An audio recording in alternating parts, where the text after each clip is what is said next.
Excuse me, guys. Hey, it is me again, as far as you can tell anyway. My little window didn't pop up telling me my audio was missing, so it kind of threw me for a loop. But anyway, guys, yeah, today is Thursday, June 9th. Makes it day 160 on our project Serve Him More. So I'm glad everybody's here tonight. I'll go ahead and get it explained right off the bat, guys. As most of you have noticed, at least a few of you anyway, I did not make a video last night. So I wanted to go ahead and explain that right off the bat. Was sitting here last night at about 10 o'clock, sitting here watching TV, and just like snapping your fingers, TV went out, and the internet went out instantly. Still don't know what happened. So you know, we do the well, I was gonna say normal deal. Normal, I guess, for us around here. I guess most people away from here don't do this. We started calling neighbors. Dad calls down to the motel. There's a motel about a quarter of a mile away. Called down there.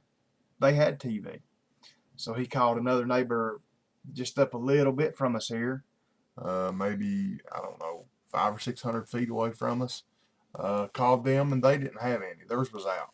So, you know, we knew it just wasn't us. So Dad called the cable company last night, and actually after 10 o'clock last night, actually talked to a live person there, which blew me away. But anyway, he told them, you know, that our TV and internet was out.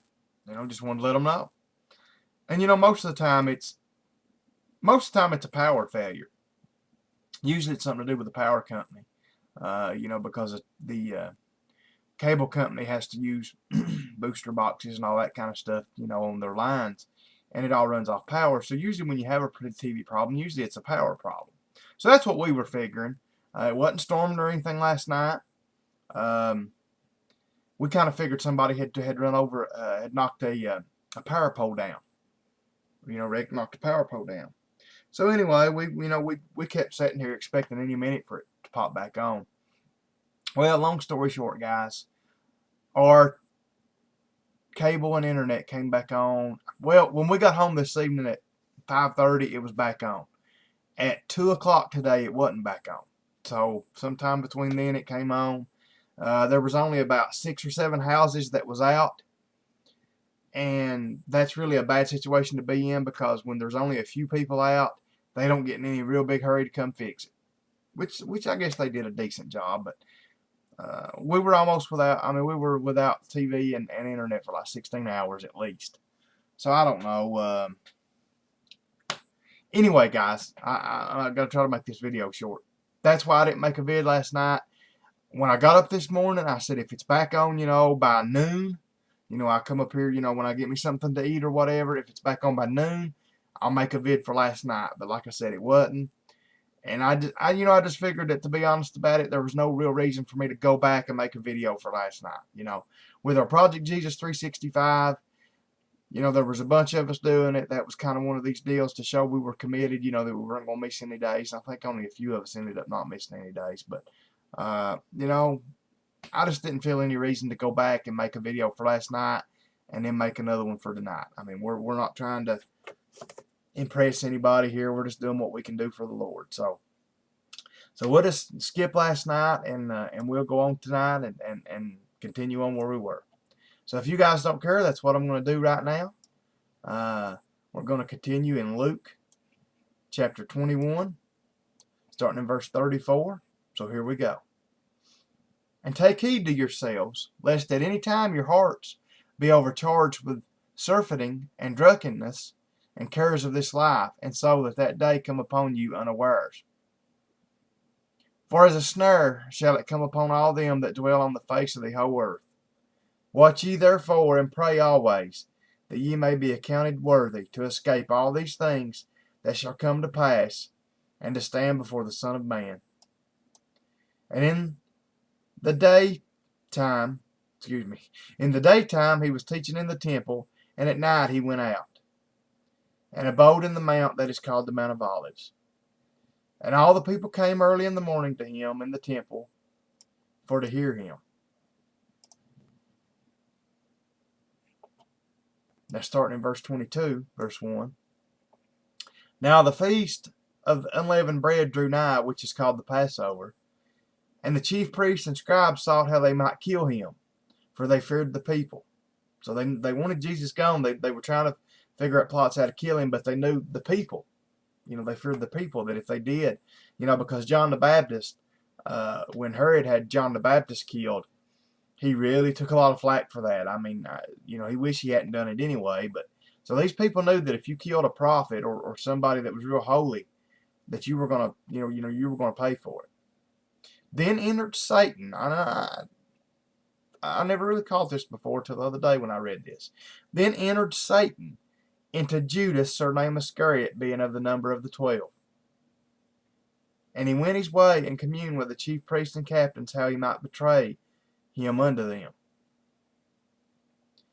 And they were glad and covenanted, or made a covenant, to give him money.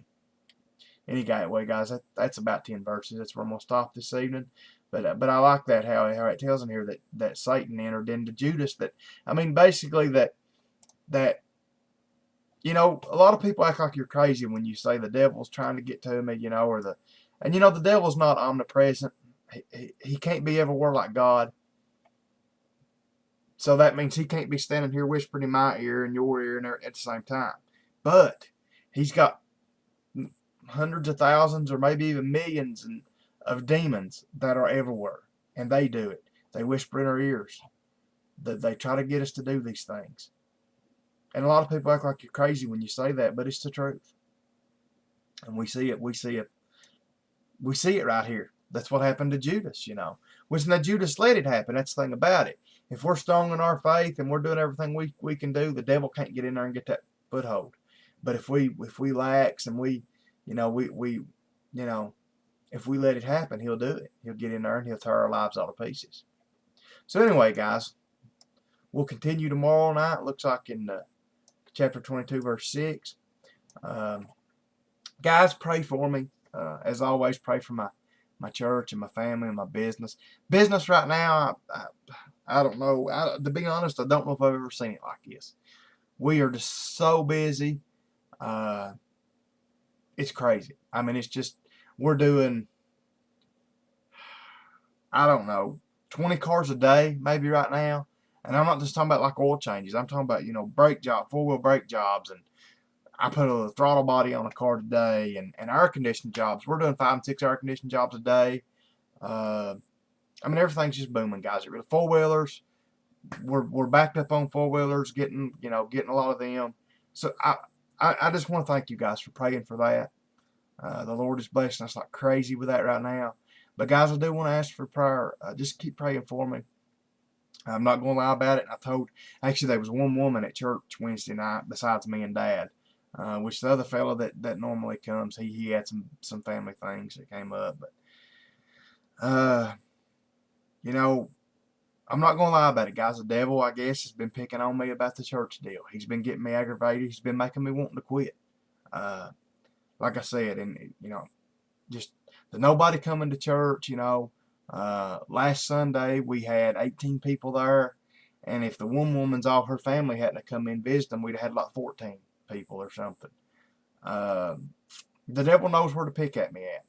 Which all pastors, I think, it bothers. The other pastor that we had, it always bothered him when people wouldn't come and crowds get down. But the devil he's really picking at me, and he's trying to get me to quit. And I was aggravated the other day that I told Dad I was quitting. I'd already made up my mind. But the Lord, he changes us, but still, guys, I'm struggling with it. It's just, like I said, it's just, I don't know, like I said, it's just bothering me. But the one woman that I told that to the other night, like I said, the only one that was there, you could tell she was about ready to cry and everything. She told me not to quit and hang in there. She said that I was the only preacher that she'd ever heard that actually explained the Bible and explained things as I preached good enough that she could understand it. And that did help me. I mean, it did. That, no, I said, well, I guess if one person gets, gets something out of what I'm doing, I guess it's worth it. But, as a pastor, when you can't get your congregation, people that are members of the church, when they won't show up, you see it as a failure on your part. I mean, you do. And anybody that watches this that does pastor a church knows exactly what I'm saying. Even though usually it's not your fault, it's not anything to do with you, still you see it as a failure. You keep, first thing you ask is why. Why are these people not coming? Am I doing something wrong? Am I saying something wrong? Am I not exciting enough? Am I too exciting? Am I this? Am I that? You start questioning yourself. And we really don't need to do that. But anyway, guys, I got to get off here. Got to make this video as short as I can. We're already hitting 11 minutes. Just pray for me on that, guys. That's all I'm asking. Just pray for me. And I'm trying to stay in prayer continually over it. So I love you guys as always. I'm sorry about last night. I'll try to catch up on comments maybe tomorrow night. I've just been so killed home at work every day, and it's been almost 100 degrees here every day, and we're just working so hard, and it's just we're coming home and just falling over. So anyway, guys, like I said, I love you all. Good Lord willing, I'll be back here tomorrow night. So till I see you again, good night and God bless. And make sure you pray for me.